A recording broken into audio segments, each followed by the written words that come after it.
All sports, all plays. Yeah. All sports, all plays. All sports, all plays. 365, we making a plays. You talking the game, get you through the days. Great eye in the court, the dime in the lane. Variety, topics, living the same. All presentation, sports information. Hitting the airways, taking the nation. All sport, all plays, like working your faces. Grace up the field, so tie the laces. All sports, all plays. Network. All sports, all plays. Network. We on top of our game. All sports, all plays. All sports, all plays.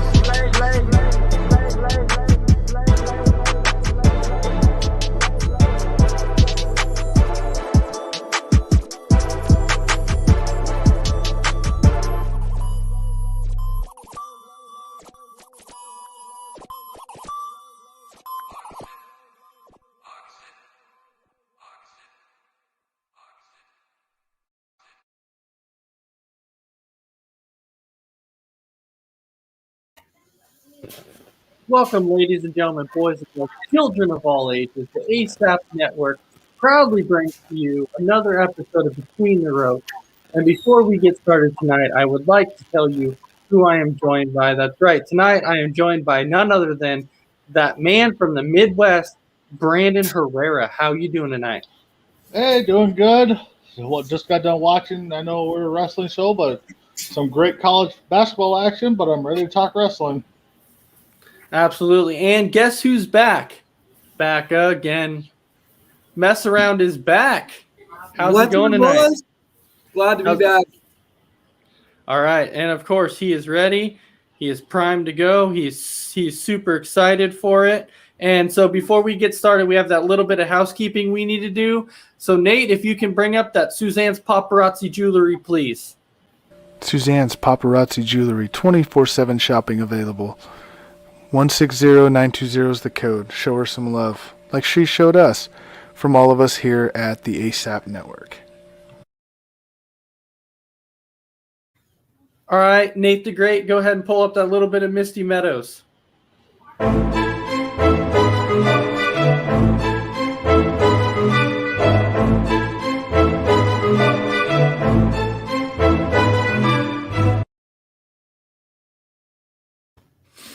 All right, thank you very much. So now we can jump into our topics that we usually do. Tonight, we are going to actually cover some Raw, and we're going to cover some Smackdown. So I know everyone is ready for that.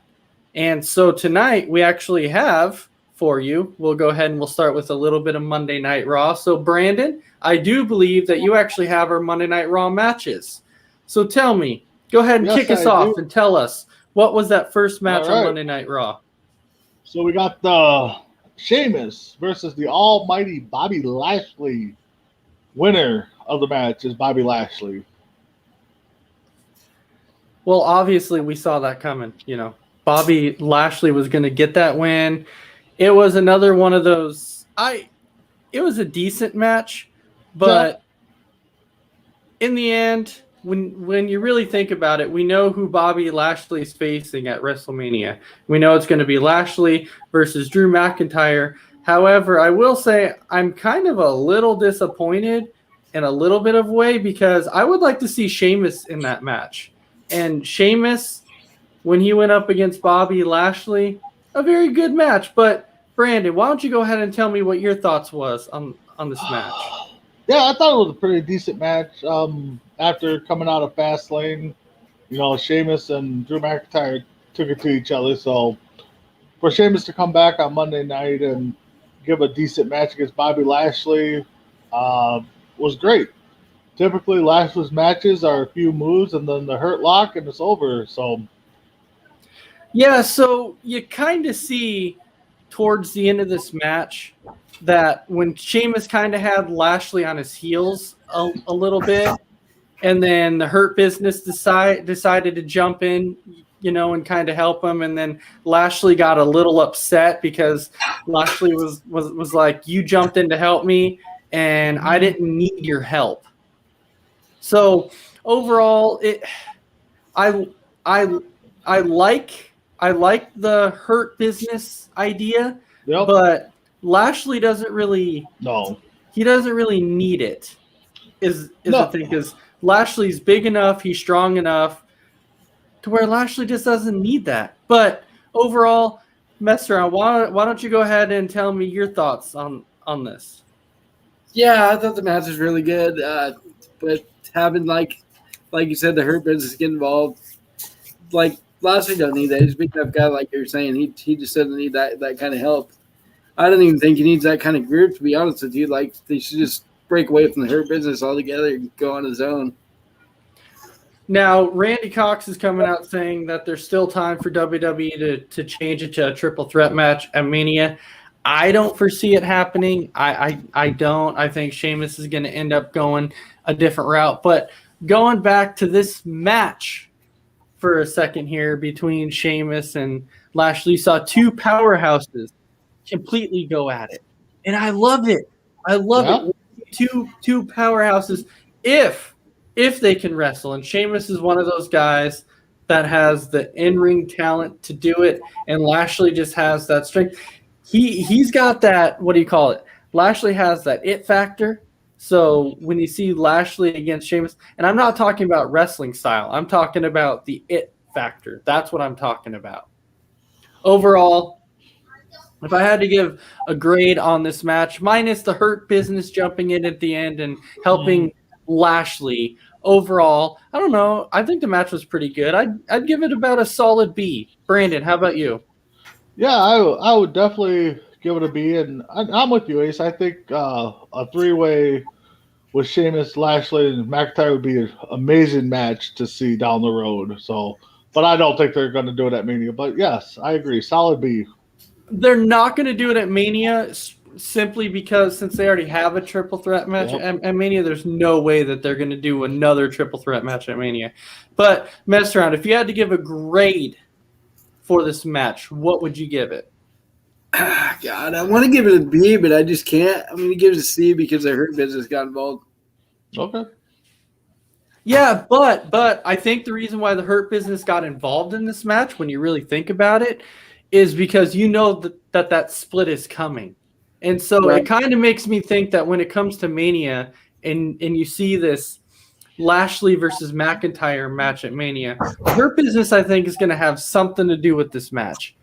Something. Whether it be somehow, I think they're going to cost Lashley the title, which is going to be interesting because McIntyre lost the belt and then Lashley has it now. But now, for some reason, going back to Mania, it's going to go back to McIntyre. That's how I feel about it. But anyway, we can jump into the next match of the night. So, Brandon, what was that next match of the night? It was a ladies' match. Peyton Royce versus Asuka. I don't believe it was for the title, but Asuka won. Yeah, but let me tell you what, Peyton Royce, she's been showing me a little something. Peyton Royce, to me, every single week that she's been wrestling, she seems to be getting better and better and better and better. Now, I will say the really cool thing about this match was, if you remember afterwards, it was after the match, Rhea Ripley. Yep. That was the good part. She comes out afterwards, challenges Asuka to a match at WrestleMania, and then, of course, Asuka's like, "You're not ready for Asuka, but I accept your match." Not ready for Asuka! But she accepted the match anyways. So I think it's kind of cool.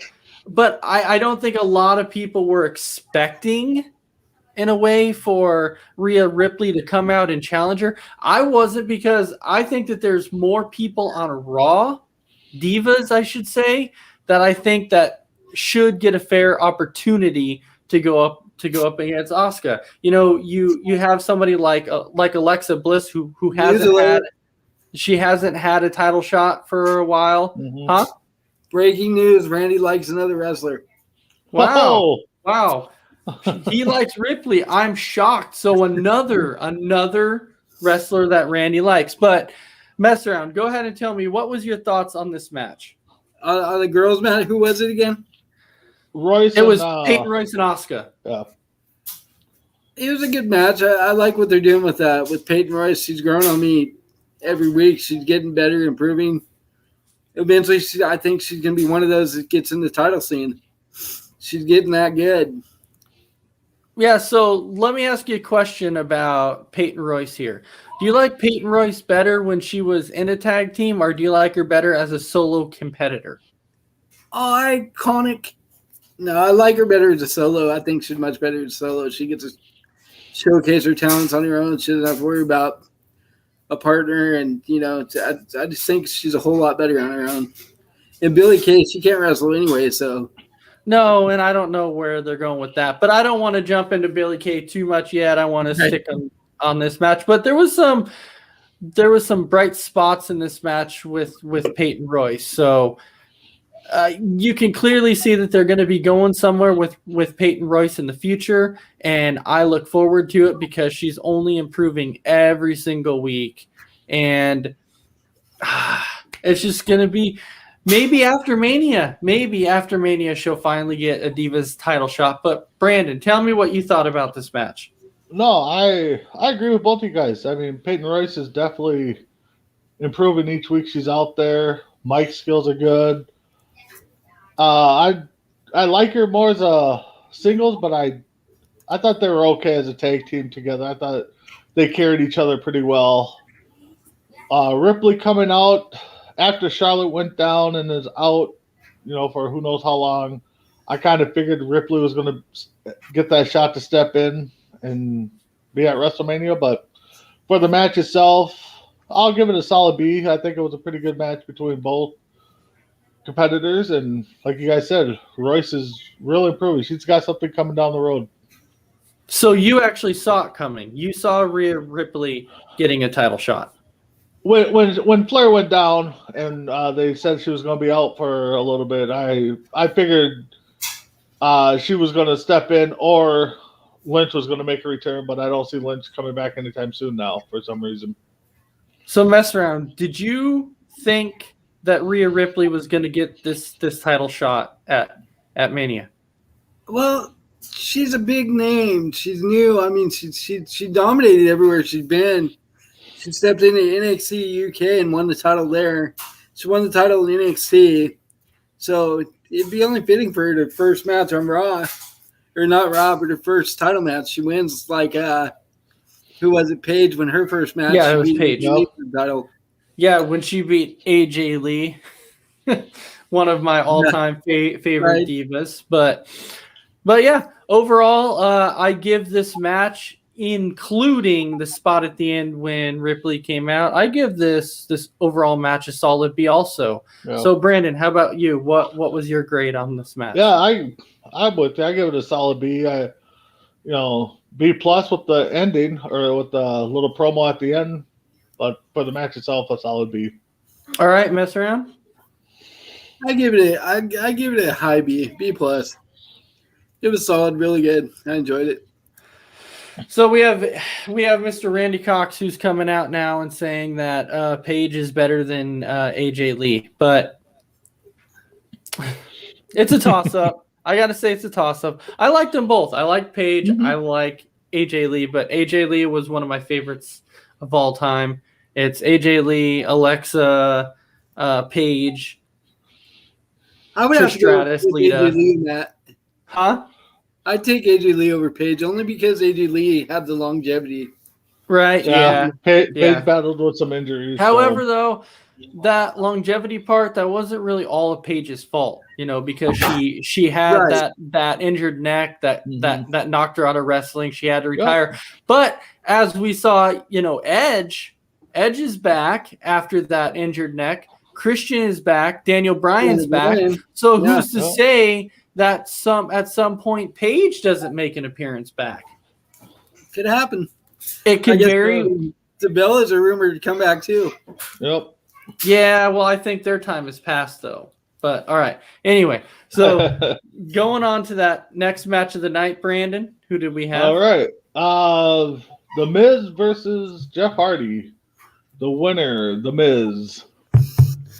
Yeah, so you had two talented wrestlers in the ring. Overall, the skill set was really, really good. You had some bright spots in this match. But yet again, you had Jeff Hardy losing another match. And we saw a statement that Jeff Hardy had made that said at some point he wishes he could win another championship, whether it be even him winning it for a minute and then somebody coming out and cashing in Money in the Bank like last time and then beating him.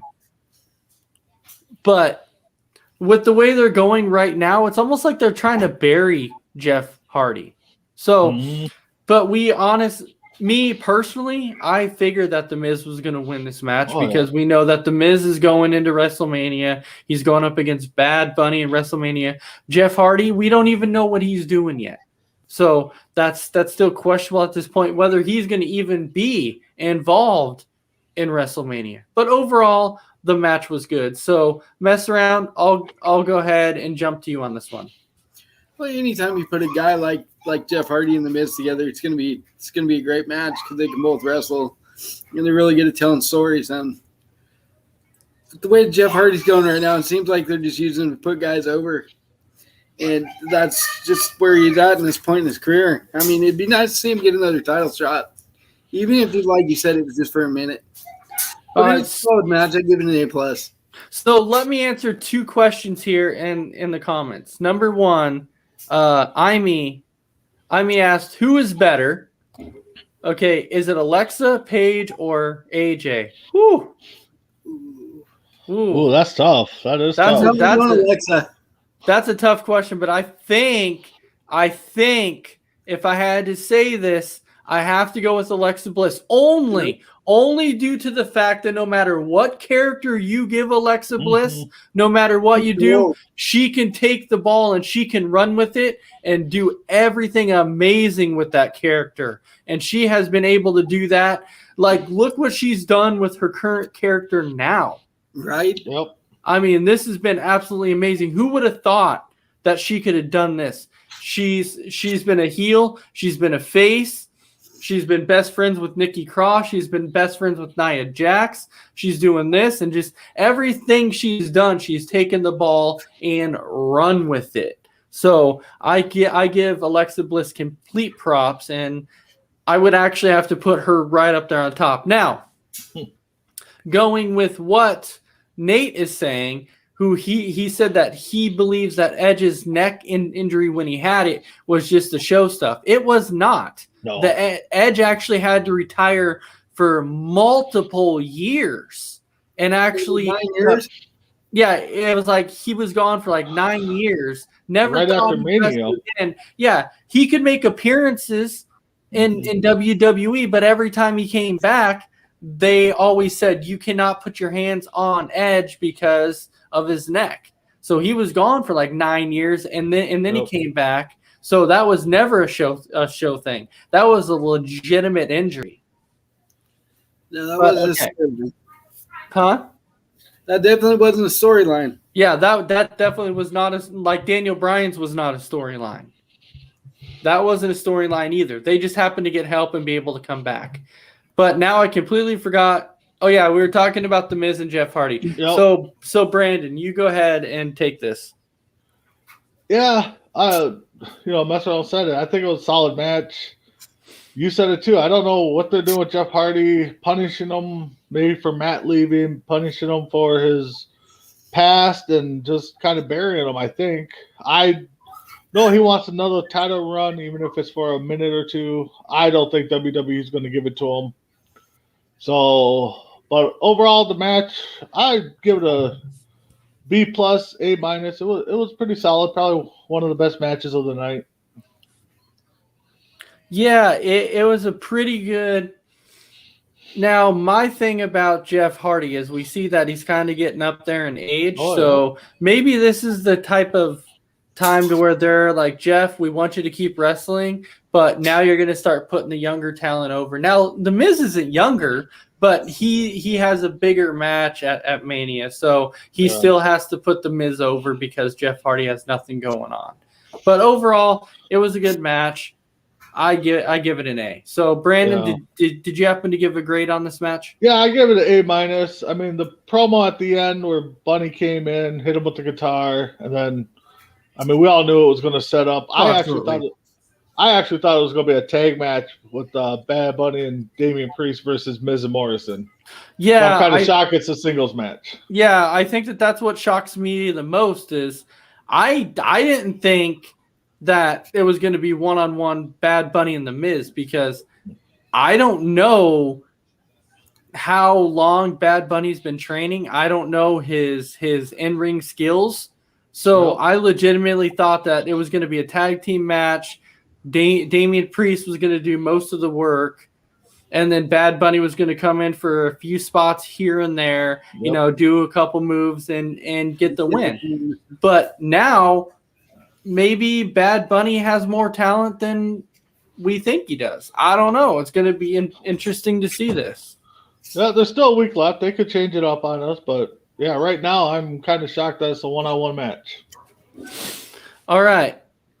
So Brandon, go ahead and take us on to the next. All right. So we got a little preview of a match for Romania. Kofi Kingston versus AJ Styles.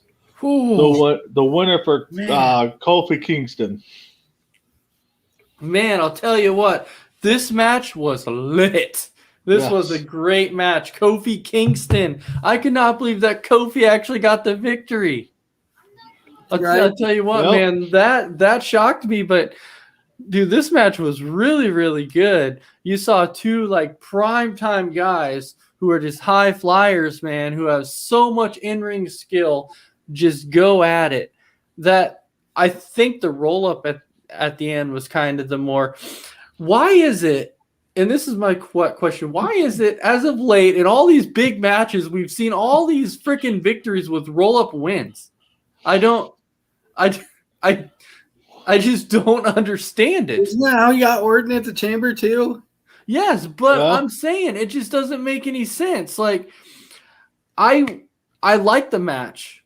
I like that. It was Kofi and AJ. I just think that they could have done a better ending. When you sit there and do a roll-up, this roll-up thing has been getting just crazy over the last several weeks. It's been roll-up after roll-up after roll-up after roll-up. At what point is it going to change to where, I don't know, it'd be a phenomenal forearm or a splash or something. I mean, freaking crazy. But mess around. Go ahead and tell me your thoughts on this match. Man, this is one of those matches where you got two guys that can sleepwalk into a 5-star match. They don't have to try, and it's going to be good just because of who they are and what they do. I was really surprised, like you said, that Kofi ended up with the win, especially the way they won with the cheesy roll up. But man, what a match! I give this an A+ all the way. Oh, absolutely. Brandon Herrera. Yep. Yeah, I'm with both of you guys. I mean, A+ match. Mess around said it the best. They could probably show up 5 minutes before Raw starts and be, hey, you guys are going in together, go work out something. So, yeah, these two could definitely put on a match any time of the week for me. Yeah, I'm with Mess Around, probably A+, AA+ match. Yeah, you wouldn't even have to me, you wouldn't even have to tell these guys to prepare, and they could come out and do a match just fine. They could put on a phenomenal match. And that's what it was actually, I believe it was Bret Hart. And this is Mess Around guy. Keep in mind, this was a statement from Bret Hart, who Bret Hart came out and said that AJ Styles is so phenomenal that you would have to consider him one of the best of all time. And you know what? There's no denying that. There's absolutely no denying that. You would have to, I'm not saying he's the greatest of all time, but I'm saying you would have to put him definitely on that list of all time. He's up there, though. He's up there. Oh, absolutely. Yeah, that comment's made more than just by one person. I think Triple H has said it. I think HBK said it. Hogan. I think everybody said that. Undertaker, he said it too. Yeah, I think AJ. I've grown up watching wrestling my whole life, and AJ's got it all. So, well, my thing is so you see how good of a match that Kofi and AJ put on, and we know that Kofi had gotten that title shot one time and won that championship one time. So why do you guys think personally that Kofi hasn't gotten a bigger push than he has except that one time when you know that the talent he's got. So mess around. What do you think? Why do you think Kofi hasn't gotten that major push? I think the big reason why he hasn't got that push is because he's been used a lot as like a gimmicky guy. A lot. I mean, he's been thrown in a lot of different weird gimmicks and matches, like pancakes with the New Day and stuff like that. So I don't know. I think that just holds him back. They don't take him serious enough. No, sorry, I wasn't shaking my head at you, mess around. I was shaking my head at a few of the comments we had. It's freaking no, not about the workhorse, because I do agree that AJ's a workhorse, but right there, when Randy Cox is coming out saying that Kofi's boring, are you kidding me? Oh God! Oh, are you kidding me? Randy. I mean, Kofi's done it all since he's been here. So, oh, absolutely. I mean, he's been in multi-tag matches, tag team titles. The guy can fly, even at his age right now. I mean, he can still fly.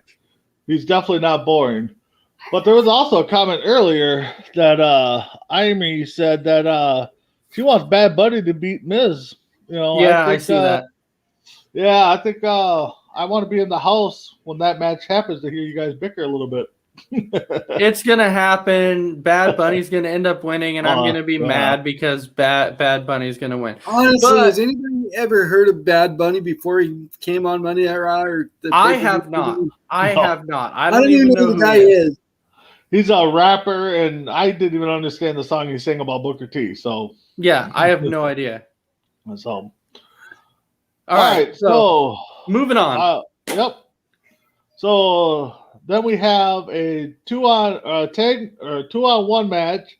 It was Drew McIntyre versus the Hurt Business's Cedric Alexander and Shelton Benjamin. And the winner was Drew McIntyre, with the stipulation that now Cedric and Shelton are banned from ringside at WrestleMania.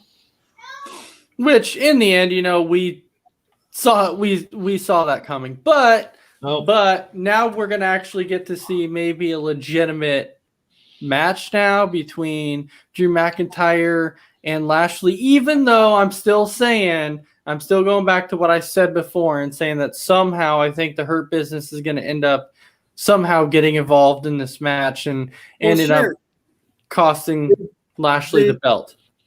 They kicked out Alexander and Benjamin, but MVP's still going to be there. So absolutely. Yep. He'll still be there. It's just going to be interesting to see where this is going to go. So is MVP going to be the one that's going to cost Lashley the belt? I don't know. He seems to be definitely on the right side with Lashley when he's not on the right side with Shelton and Cedric Alexander. But Brand Herrera, go ahead and tell me your thoughts on this match. It was a decent match. I mean, we all probably figured that Drew McIntyre was going to win. So, I mean, Drew showed off his power, showed off his skills. Cedric, another young high flyer I like watching. Shelton, he's up there, but he can still fly around the ring. So, the match in general, I give it a B. But, I mean, again, it's a little hard to grade it higher when Drew was going to win. Right. But the promo at the end, kind of really made me think that there's really beef between these two, even though I know there's not. But, they're making it believable. So. Oh, absolutely. It's getting believable. So mess around. You go ahead and tell me your thoughts on this match. Hold on a sec. Don't cry. It was. I mean, yeah, no, it's okay. Well, this match, did we see it go any other way? I mean, really, no. McIntyre wasn't going to win and get a stipulation. So, to me, it was one of those matches that you knew it was going to happen. There was no excitement. There was no, it's just what it is. What it was. I give it a C. Yeah. I didn't grade this one very high, and it's just because of I don't know. I just wasn't really big on this because we knew it was coming. And I would just like to see something a little bit better. So now we're going to move on to the next match because this one just didn't excite me much. But yeah, neither did the next one either. So Nia Jackson, Shayna Baszler versus Mandy Rose and Dana Brooks. The winner, of course, the powerhouse team of Jackson Baszler. Oh, excuse me. all right, mess around. You can go ahead and take this one off.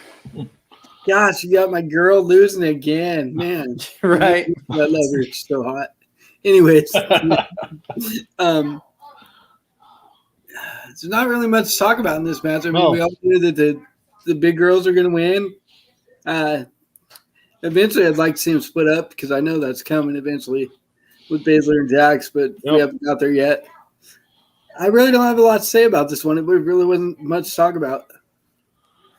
What is going on? What is going on with Reginald? We keep seeing him at ringside with Nia and Shayna, but I'm trying to figure out what the heck is going on with Reginald. What are they going to do with him? Well, he comes on. He makes his appearance with Carmella.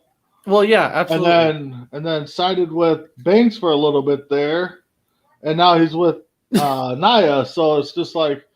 But can I tell you what? The guy can do some backflips. I'm sorry. The guy can jump around. Yeah, he can. I'm kind of jealous at that skill. But like Mess Around said, I mean, this is probably my lowest grade match.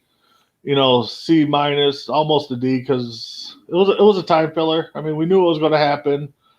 I actually kind of thought maybe Naomi and Lana were going to get involved somehow, and maybe make it a possible. Three-way dance at Mania, because I don't think the women's title is on the line yet at Mania, so there's a possibility there. But outside that, I mean, like Mess Around said, there ain't much more to talk about except for Reginald jumping around.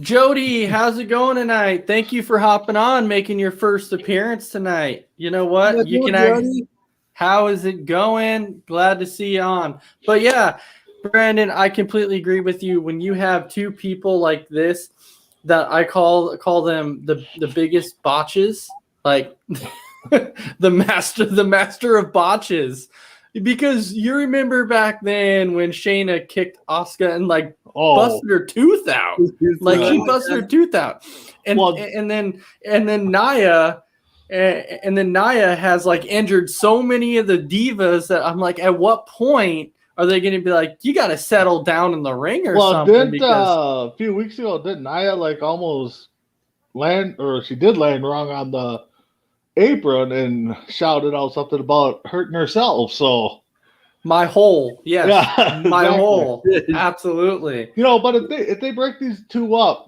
who's the face and who's going to be the heel? Well, obviously, I think you'll see Nia as the face and Shayna's. Really?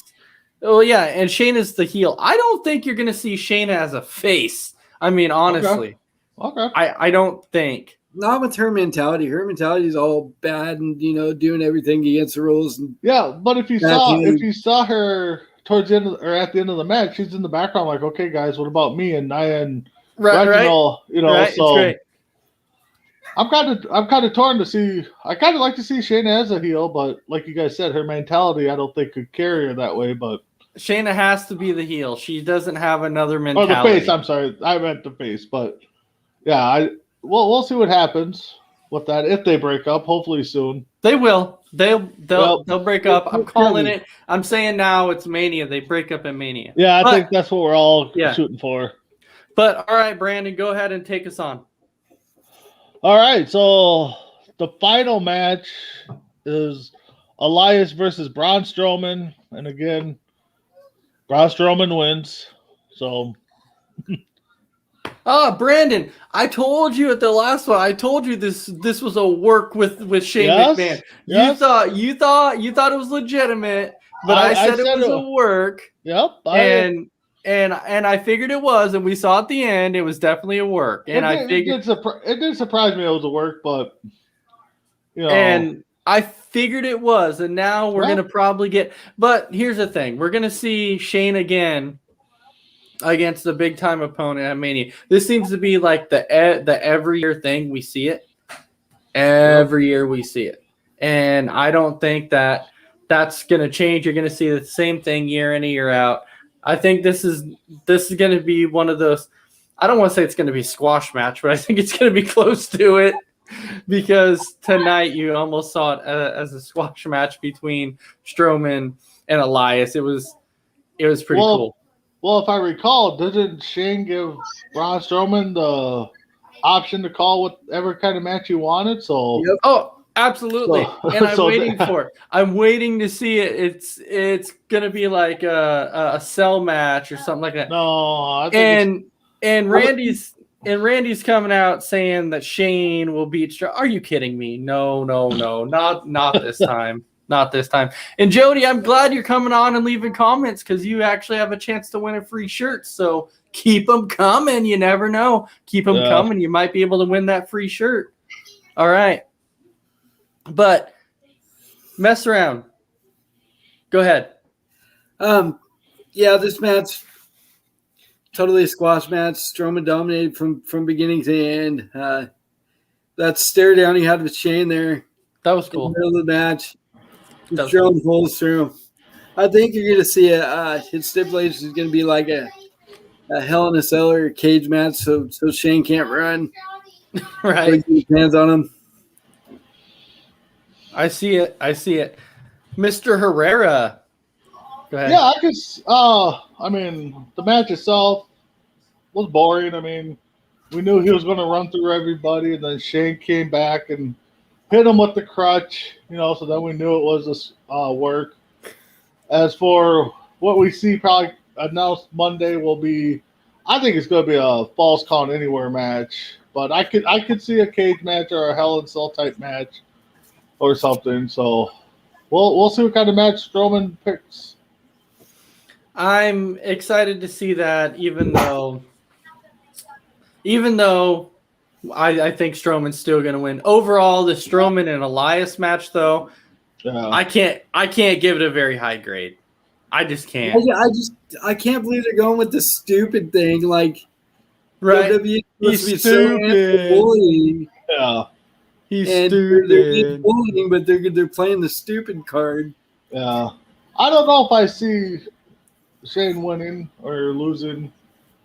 I don't know. I don't have a winner yet on that match. So, all right. But that ended Raw. I mean, we had the big promo at the end with the Fiend returning and setting up the Randy Orton Fiend match that we all saw coming at the end. So that was Raw.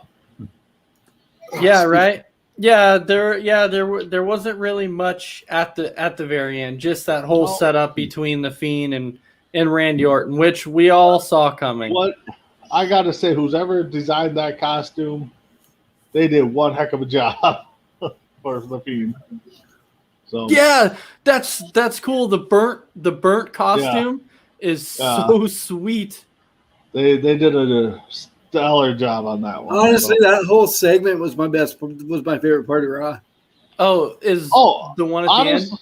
Yeah. With the Fiend and Orton. Yeah. I mean, honestly, Bliss, like we said before, Bliss can do anything, and the whole thing they got with her and Orton and Fiend since day one has just been A+ material all around. Later, Jody. Later, you have a good night. Bye, then Jody. You have a fun time singing karaoke. All right, and but yeah, anytime Alexa Bliss comes out with her character is always a great time because she does excellent on the screen. So I'm definitely with Mess Around. It was probably a top-notch segment. All right, so now we can jump over to SmackDown, which I'll tell you this. At the beginning of SmackDown, the first thing I'll touch on before we jump to our first match is, we saw how Daniel Bryan basically came out and started talking about how he rightfully made Roman Reigns tap out, and he knew that Roman Reigns tapped, and Edge is the one who cost him because Reigns tapped, and that he wouldn't leave the ring until something was done, and then Edge basically came out and ended up spearing and hitting Daniel Bryan with a chair. So, and that was after Adam Pearce came out and did their whole little spiel. But anyway, so now we can jump into that first match of the night on SmackDown. Sorry, I had to go get my notes for the SmackDown matches. You're good. Yeah, we're waiting for you. The first match was Shinsuke versus Rollins, with Rollins getting the win. Yep, Rollins. And don't forget, though, after this match, though, Cesaro made his return, came out and attacked Rollins, and Rollins was able to escape. But overall, the match between Rollins and Shinsuke was really good because, yet again, you have Rollins who's talented, you have Shinsuke who's talented, and they can tell a good story in the ring, and that's what they've been doing. So overall, I would give this match a B overall. And keep in mind, too, that Rollins was even attacking Shinsuke after the match. And so that's what brought Cesaro out. And then you saw Rollins kind of scurrying away at the end, trying to run up the apron as Cesaro's telling him, come back in, come back in. So overall, the whole segment between the match and the segment afterwards was actually really good. So, Brandon, you go ahead and start out. Yeah, another great match between two great competitors. You said it all, Ace. I mean, it was actually kind of funny because what was it? A couple weeks ago, didn't Cesaro spin Seth Rollins around like 20-some times in the swing he does? But I think they said 16. I think. Oh, I thought it was 20. Like anyways, but I mean, it'd be nice to see a good four-way between these two and then Kofi and AJ. I think that'd be a great match. I mean, all four could tell a great match, but for this match, yeah, I'll give it a solid, B plus. Moving forward, I wouldn't mind seeing these guys go at it again. All right, and then mess around. Tell me your thoughts on this. Another one of those matches, like I said before, they could sleepwalk through it and have a good match. Phenomenal match. I liked it. I liked the way Cesaro came out and made his return and faked like he was going to give him the king of swing, and Rollins got out of it and ran up the rope and ran off. Right. So, yeah, it was really good. I loved it. Right, but let's not forget, though, that after the match was over and after Rollins had escaped, then it went backstage. Rollins is like, you know what, I'm going to challenge Cesaro to a one-on-one match at WrestleMania, and then he'll never be able to give me the swing again. And then Cesaro comes and attacks him backstage and then gives him the swing backstage. So overall, I thought it was pretty cool because Cesaro's like, I accept. And we're finally seeing that Cesaro's kind of getting, I'm not going to say a push, but he's actually in kind of a bigger match at Mania. So I think it's kind of cool. Is he going to get the victory? He might actually win this match. Yeah, who knows? I mean, I like Cesaro better as a face overall. So, but yeah, the match that we got set up at Mania, another one. I don't know which way they're going to go. But nothing like my boy Rollins. Rollins is my boy. The Monday Night Messiah. That's right. But you can't right now. You can't call him the Monday Night Messiah because he's on SmackDown. So you have to call him the SmackDown Messiah, the Friday Night Messiah. That's just my favorite moniker. His. I want you, Brandon. You're on this show, and me and Mess Around have a vision, and you have to embrace the vision. You have to come to our vision and follow our vision. We have our vision. We got let us in. All right, I'm in. Yes, you have to follow our vision. We have that vision. That's right. I don't know. I got a Packer fan on one side and a Bear fan on the other. I don't know what vision I want to see more. Mess Around. Go ahead and give us the next match. Big E and the Street Profits. We want the smoke versus Creed and Otis and Gable. And guess what? Apollo. Creed and them got the win. Yeah. Apollo got the win again. He pinned Big E. And so this is kind of interesting how Apollo keeps beating Big E. Like, he keeps getting the best of him. And so I'm kind of curious, does this mean that Apollo is going to be winning the belt at Mania? Or is Big E holding it a little bit longer? I don't know. I think Apollo might actually end up winning that belt at Mania. It's just interesting how he continues to get the best of Big E week in and week out. And so, mess around. You can go ahead and start out with this one. The match was good. I mean, it's good to see the heels win every now and then. They don't win enough, I don't think. But Creed really needed this win to have the match against Big E relevant. I mean, if he would have lost, what's the point of even having him go up against Big E for the title? Mm-hmm. So he really needed that win to keep this thing relevant and to really make the match at Mania mean something. So I was happy that they got the win. And Randy, you will embrace the vision. You will embrace it. Embrace the vision. You know why? Because we will do an eye for an eye if you don't embrace the vision. Okay. Ooh. So Brandon Herrera, you go ahead and tell me your thoughts on this. I thought it was a good match. B- quality. I do think with mess around, it's nice to see the heels win here and there. Speaking of embracing, Apollo Creed's new gimmick. I kind of like it. I kind of like this little attitude he's going on, and it's bringing out the best in Big E. Big E's getting a little attitude. So their match at Mania, two powerhouses that can fly around the ring, is going to be entertaining to watch. So I don't know if I got Big E losing the title, but it's going to be a good one. But for the match itself, right now that we saw the 6-man tag, give it a B-. No, I think Apollo's going to win it. I really do. Yeah, I think he's going to win it. I can see it. I can see too. All right, so mess around. Go ahead and take us to that next match. My girl, Belair versus Natalya, with Belair getting the win. Belair, yeah, and you actually saw that in this match. You saw Sasha Banks walk out in this match too. Now, the interesting thing about this is that overall the match was good, but now that Sasha actually got involved in this match, there's people talking, going, okay, somebody's going to be heel, somebody's going to be face, and we know that recently Sasha Banks was heel. So is she going to go back to being heel again? Because people are saying that Sasha is going to make a heel turn again. And I'm like, well, she was just heel. Or might you see Bianca Belair as heel? I don't know. I personally don't know. But talking about this match for a second, this match was good. Randy, I do agree with you. Natalya does need some more wins in there. I really do. She's earned it. She's been there for so long. She should not come out and constantly be that jobber like she has been. But anyway, Brandon Herrera, go ahead and take it away. Yeah, I mean, Banks coming out, playing the mind games, got Belair off her track a little bit, but then she got back on.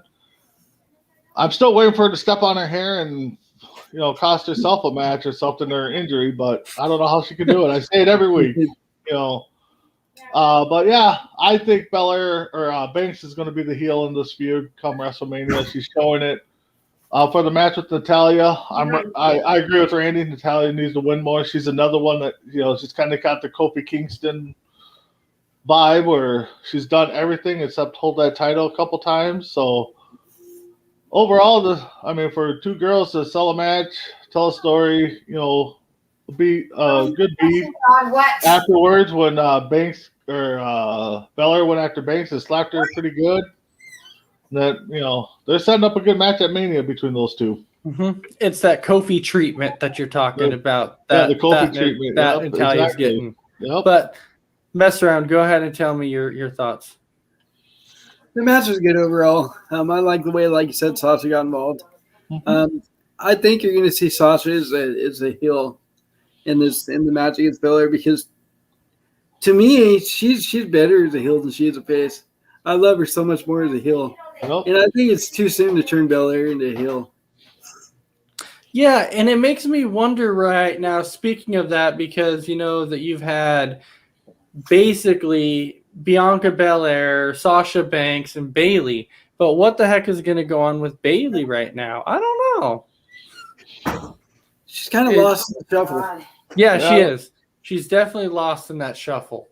But I mean, that's one thing with wrestling is right now there's so much talent and not enough time to get everybody airtime that a lot of people are getting lost in the shuffle. And then when they come back, it's like, oh, you're still around. Absolutely. All right, but mess around. Go ahead and take us to that next match. Last match of the night is Rey Mysterio versus Dolph Ziggler. And Rey Mysterio got that win. Now, keep in mind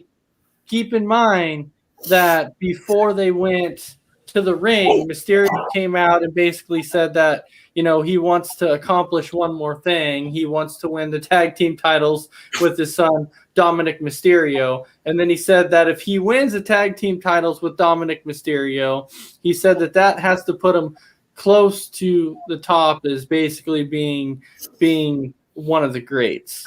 Ooh. Which I will say this, though. Rey Mysterio should already be considered one of the greats, and that is because of what he's done for Lucha. He's been huge for Lucha, so he's already considered up there as one of the greats. But overall, for his size too. I mean, yeah, but overall, for him being a tag team with the son and winning the belts, I mean, yeah, it'd be a great accomplishment, but because there's not too many fathers and sons that can say, oh, we want a tag team title together. So I think it'd be cool. But overall, when you saw this match, it was a good match. You did see Rude try and get involved in the match again. And then you saw Dominic Mysterio outside kind of help his father even get that pinfall victory over Ziggler after Rey hit the 619 and then did the splash off the rope, and then Rude was trying to jump in the ring, and Dominic Mysterio grabbed his feet and were kind of pulling him out and holding him from breaking up the count. Yeah, overall, the talent in the ring was there. I like to see it. It was a great match, and I'm glad that Rey Mysterio got the victory. I'm so glad he got the victory. So, mess around. I'll go to you on this. Yeah, I like the match, and I'm kind of, I don't know. I would have rather seen Dolph win it because, to me, what they're doing with Dolph and Rude, they're like demoralizing the tag team titles. Like with these two, they're not making it like they're tag team champions. You know what I mean? They're like just throwing them out there, they're losing all the time now. So I think you're going to see Mysterio and Dominic take those titles at Mania. Oh, ooh, calling your shot. Well, this has to put them up there, definitely in that conversation. We definitely have to put them up there because of the simple fact that since they did get that victory, that's got to put them up there. It has to. Yeah, for sure. Hold on. Wait a second here, because Randy's saying that he's like, wait, Ace is glad that Rey won over Dolph Market. No, I've never had a problem with Rey. I've never once said I've had a problem with Rey Mysterio. I said I like Rey, I like Dolph. And in the end, it doesn't matter who gets the victory. One of them gets the victory. I'm okay with it. And Rey winning this match, I was okay with. I just wanted to see a good match, and it was overall a great match. Now, going away from this match, think about towards the end, what you saw at the very end, okay? At the very end, we saw Adam Pearce came out and make the announcement after he took into consideration basically what every guy was saying, what Daniel Bryan was saying, what Reigns was saying, what Edge was saying. And he's like, well, you're right. Somebody shouldn't have to defend it on the first night, then defend it on the second night. Or you guys shouldn't have to defend it twice in the same night. But overall, when they were talking about it, he's like, yeah, so let's make it a triple threat match. I think we all saw it coming. Yeah. And it was finally set in stone that, yeah, you're going to have a triple threat match. You're going to have Daniel Bryan versus Edge versus Roman Reigns at Mania. We saw it coming. That's right. All I know is that I'm glad that Edge is back to being a heel because he is so much better as a heel than he is a face. Is he a heel? Really? Yeah. You think so? Okay. I didn't know. Yeah, I was actually. Did you notice they piped in the crowd noise and they were booing Edge when he was hitting people with Sure. So I don't think he's quite a heel yet, but I think they're trying to make him a heel. Yeah. So we're gonna have 2 heels versus a face then. Yeah, So. but we do have a quick question. Even though this is not a baseball question, let me answer this question really quick because Charlie Green wants to know if the Mets signed Lindor, and yes, they did. Just to make that clear, they did sign him. But this is not a baseball show, but I will answer your question, so that's okay. Just really quick, I answered it. Okay. But going into that, yes, but I will say Edge has always been a fantastic heel. He's always been a good heel. Yeah. That's what I'm saying. And Edge can take it from like one level to an extreme. He makes a great face, but he makes a freaking phenomenal heel. Yep. And so I am definitely okay with Edge being a heel because he can embrace that role. And he's so much better at it than he is a face. Well, I think you could go either way. Yeah, you could go either way. I think Edge and Christian were a better face tag team than a heel tag team. I think Edge is a better heel than he is a face. So, and Charlie Green wants to know if we like Bray Wyatt as the Fiend. Yeah, I think it's brilliant. Yep. I think that the character of the Fiend is brilliant. I like it. It's the best thing they came up with all year. The Fiend character. Oh, absolutely. Next, Alexa Bliss coming up with her character. Well, that too. Well, Randy Cox actually agrees with us that Edge is an excellent heel. Holy cow. Mark that on the calendar. Mark it. Randy Cox agrees that Edge is an excellent heel. 56-minute mark. Edge agrees. Or Randy absolutely. Agrees. He agrees. Excellent. Okay, so that wrapped up Raw, that wrapped up SmackDown. So now we jump into what we call our 3-count topics. So our 3-count topics tonight, I think we actually had some good things for you. So our topic number 1 is over the history of WWE / WWF, because everybody knows that that's what it was. There has been some wild gimmicks, but what are some gimmicks that should have not been used? Which over time, man, I'll tell you what, there has been some stupid gimmicks. All right, so I don't know how many of them that you went with overall with gimmicks, but I'll tell you the one that I really thought of right off the bat with a gimmick. You're gonna still know it. Okay, I'll let you go first. Go ahead. Well, go ahead. I want to see if we're thinking alike.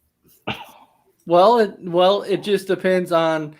See, you guys are a tag team. I mean, I know, but I kind of went back to the Attitude Era a little bit. And you're gonna steal mine? No, well, probably not, because this may not have been one that you were thinking about. Okay. But I was actually thinking about the Perry Saturn gimmick, with Moppy and that was just that gimmick was just an absolute crazy gimmick that I'm like, why are they doing this Moppy gimmick? Well, it was kind of like when in WCW when Chavo Guerrero had his little Pepe stick horse. Oh yeah. So it was kind of the same Pepe gimmick, horse. But so. All right, so I said one. So mess around. I'll go ahead and give you another one. Okay, so I know a lot of people might think this one was okay, but the one that I always hated and still hate to this day, sexual chocolate. The worst ever. Right. Like, so gross. Like, but he gave birth.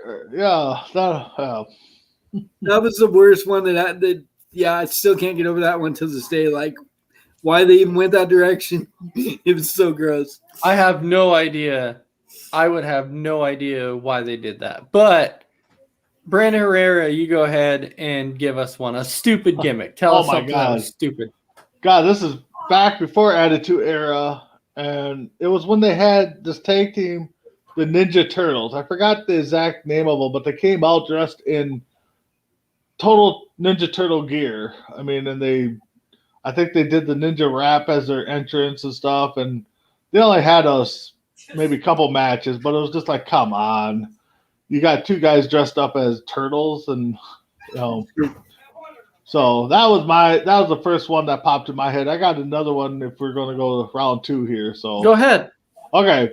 And it actually goes back to WCW days with Dustin Rhodes. when he Oh, came you're talking out. about Seven? Yes. Seven. He Yes. comes floating down, but it actually was a dumb gimmick. Never really won anything, but the promo he cut in the ring was phenomenal. So Yeah, it was great, but I don't know if everybody knows why in the end why that gimmick didn't work out. But number one, that gimmick didn't work out because everybody thought that Seven reminded him of a child abductor, and the reason I'm saying that is because the little montages that they would do and stuff like that, he'd be like in the window and be like, "Sleep well, my child," and like the child would be looking out the window, and so they're like, that's why. But I didn't know that we were going to WCW. Or I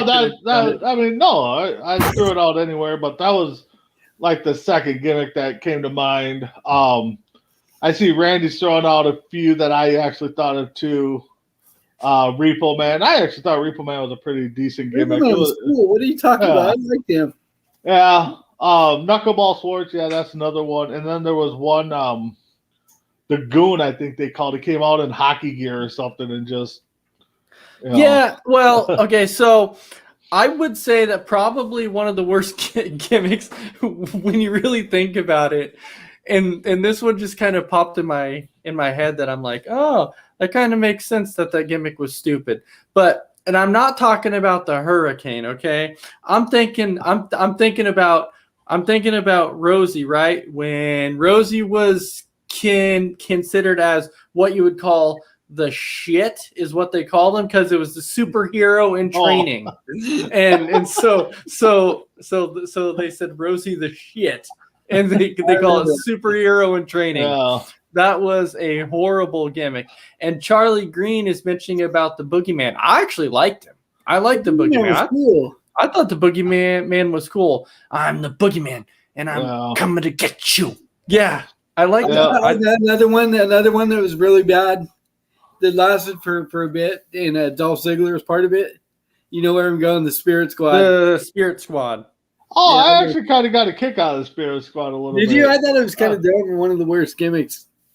I think it started off okay, then I think it kind of faded. The only reason it was okay is because of what DX did to them. Yeah. DX made them cool. Yeah. Well, yeah. When they shipped them off, like when they put them in the box and shipped them off, and then you never saw them again after that.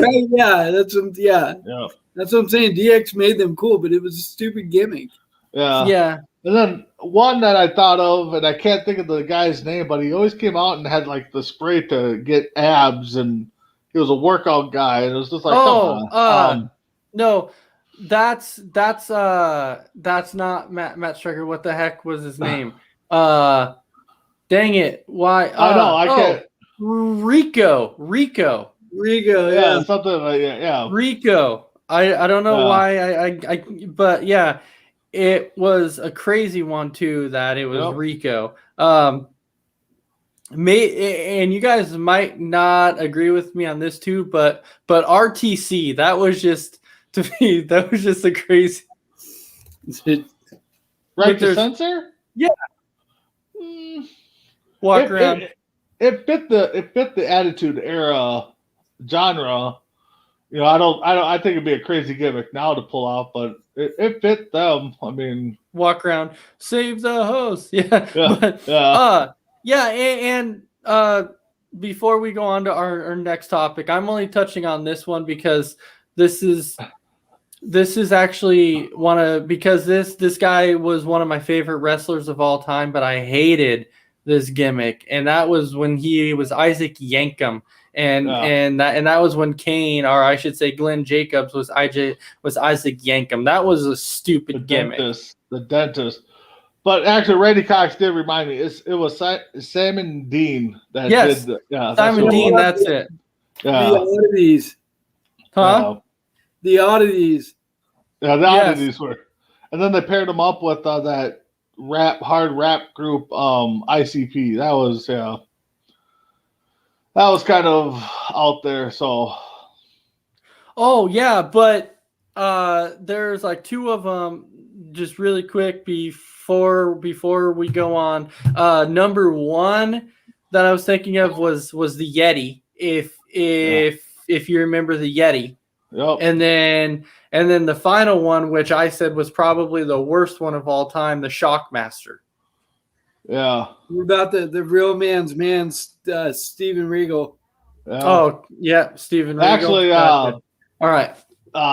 Kevin Nash had a bad one back in the day too, where he was Oz.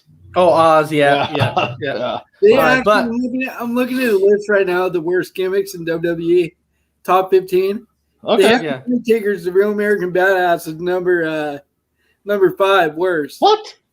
Yeah. Yeah. I thought that was okay, but anyways. Yeah, the only thing I disagreed with the bad American Badass one was his name. He should not have been Undertaker. He should just came out as his real name, I think.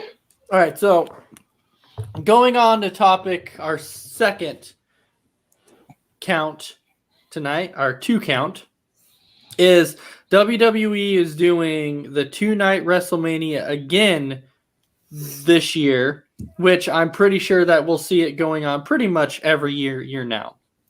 So with that, is this good for Mania or is this bad for Mania?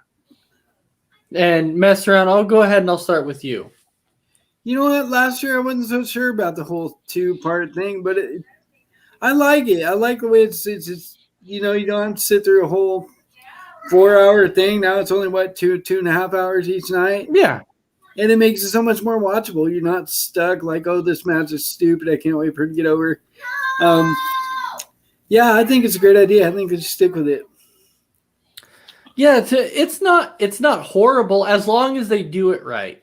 If they and what I mean by do it right, and I know exactly what they're doing, so that's why I'm like, okay, they're doing this perfectly because they're putting one of the main championship matches on Saturday, and then they're doing one of the main championship matches on Sunday. That's what they need to do. They can't stack the deck on Sunday and make a bad matches on Saturday. You can't do that. You have to make it even. If you want it to work, it's gonna have to work like that. And I think they can pull it off and actually make it work. So I don't know. But we do have some comments going back here. They're talking about The Undertaker and his chopper, which he said it was way better than the tag teams nowadays. Yeah. Well, more entertaining, which it really is. It was pretty entertaining back then. The WWE is kind of soft now. But just remember, I didn't say it was bad. I said it was a list I was reading off. So yes, I know. Choice. But now I'm saying it's bad. She's saying that the 2-night's bad. Randy Cox is saying the 2-night is bad. I think it's okay. Mess around thinks it's okay. So Brandon, you go ahead and tell me your thoughts. Do you think it's okay? Oh man, I'm kind of 50-50 on it because with the network, if you're at home doing a WrestleMania party, you're not going to spend $50 each night to have people come over and watch it. So, since they got the network, it's a good thing. Because, like Messerell said, Mania has become like a 4 or 5 hour event. Now you got it down to 2 on 2 different nights.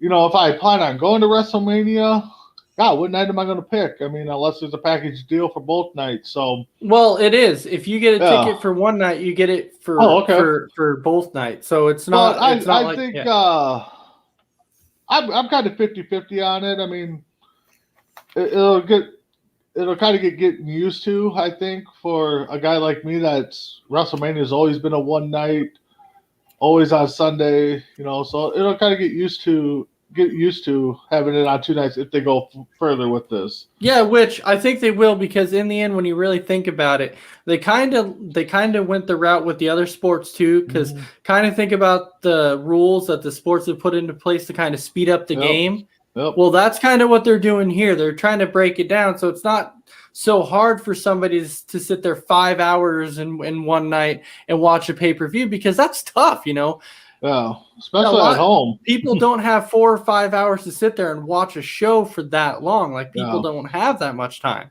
So they're like, if we split it into 2 nights, it's going to be a little bit easier. So I'm definitely okay with it. I mean, for me, typically WrestleMania starts about 6:30, 7 o'clock my time Central. So you're talking about a 5-hour event. You're pushing almost, 11:30 midnight when it's over. So yeah, it gets a late night, even though I stay up each year for it.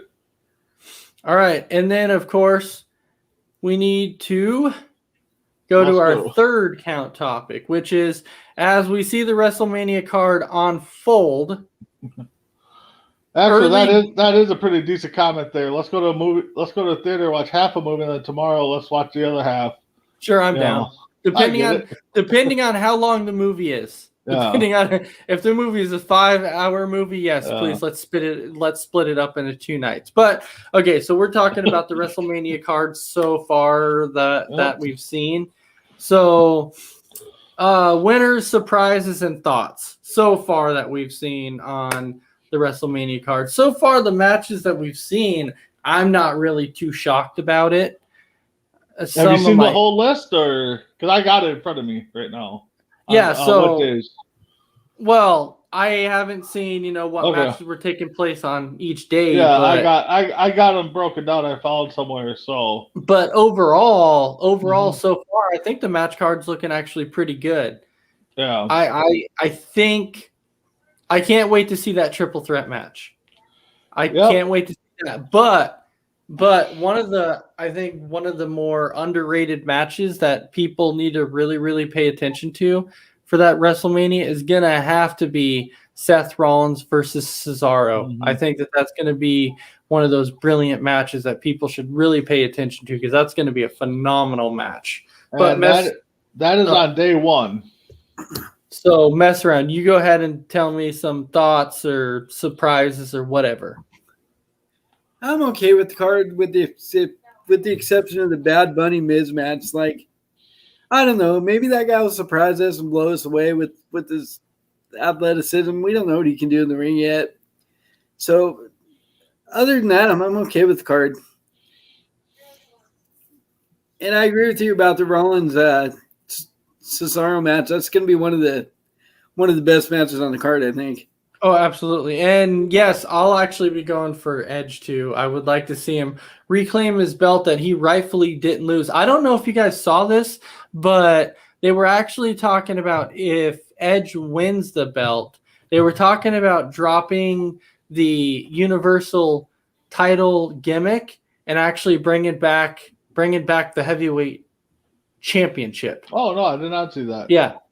I read that and saying that if Edge wins, that they were talking about doing that because they're like, that was a belt that Edge had previously won. Was that the old WCW title? Yes, that was the old WCW title that Edge had for multiple years, like won it so many times that they're like, who would it be better for to bring back that belt? And so they said it would be Edge, and I'm like, you know what, that would be okay. You can drop the Universal Championship gimmick or whatever, bring back the heavyweight championship, and hey, I'm okay with that.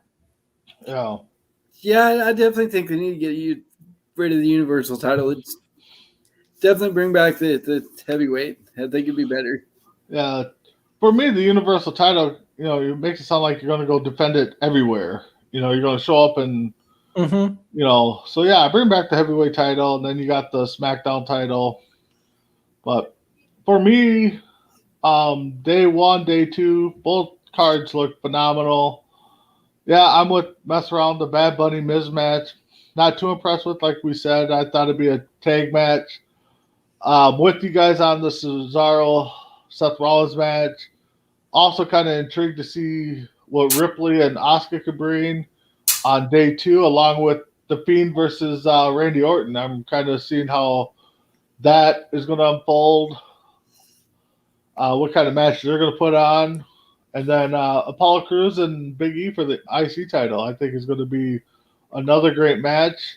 A match I'm kind of thinking they're going to add to is going to be, like I think I kind of said it earlier, Dirty Dogs versus the Mysterios, I think, is going to be added probably to a pre-show title match.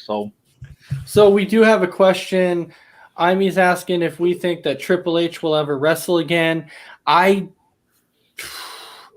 want to say no, though, because I know right now he's so focused on NXT and everything else. I just don't.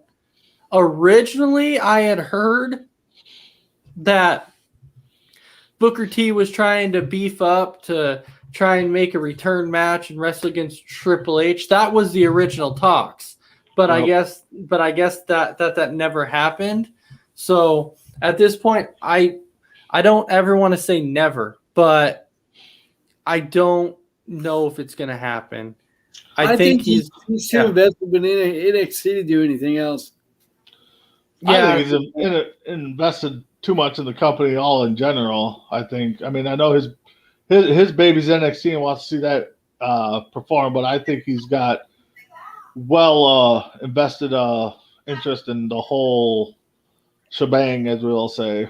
Oh, absolutely. So I think overall my answer is going to be right now. If I had to say an answer, I would say no. I don't think you'll see him back in the ring again. I think that Triple H is officially done. I think he came out and said that before and said, yes, that he is done with in-ring action. But you never know.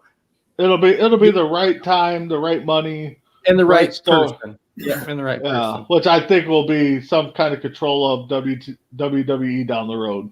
Well, that or wait, Randy actually has the top 10. Well, I think we only got 5 so far.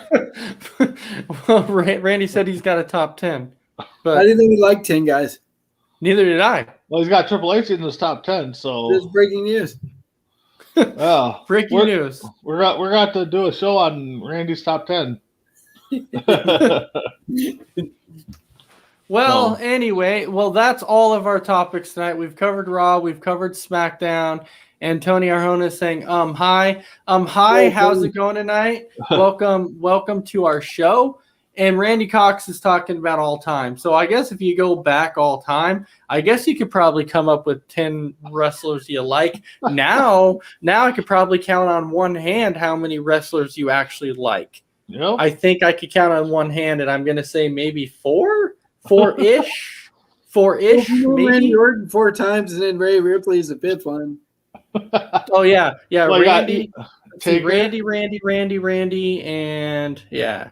And Rhea Ripley. You got Taker in there. I mean, so right, yeah, no, I completely agree with you. All right, but with that, so Brandon Herrera, you got 30 seconds here. Go ahead and tell me any final thoughts for your 30 seconds you got. Well, wrapping up March Madness, roll right into WrestleMania season. So can't wait for WrestleMania. It's one of my favorite events, starting with the Hall of Fame into the final match of WrestleMania. So I can't wait. I'm pumped for WrestleMania. And Tony, yes, you will be so proud. I learned to count past 4. Okay, it took a little bit. The only reason that I was stuck not being able to count past 4 was simply due to the fact that Dragon Viper had so few wrestlers he liked that I was stuck on 3.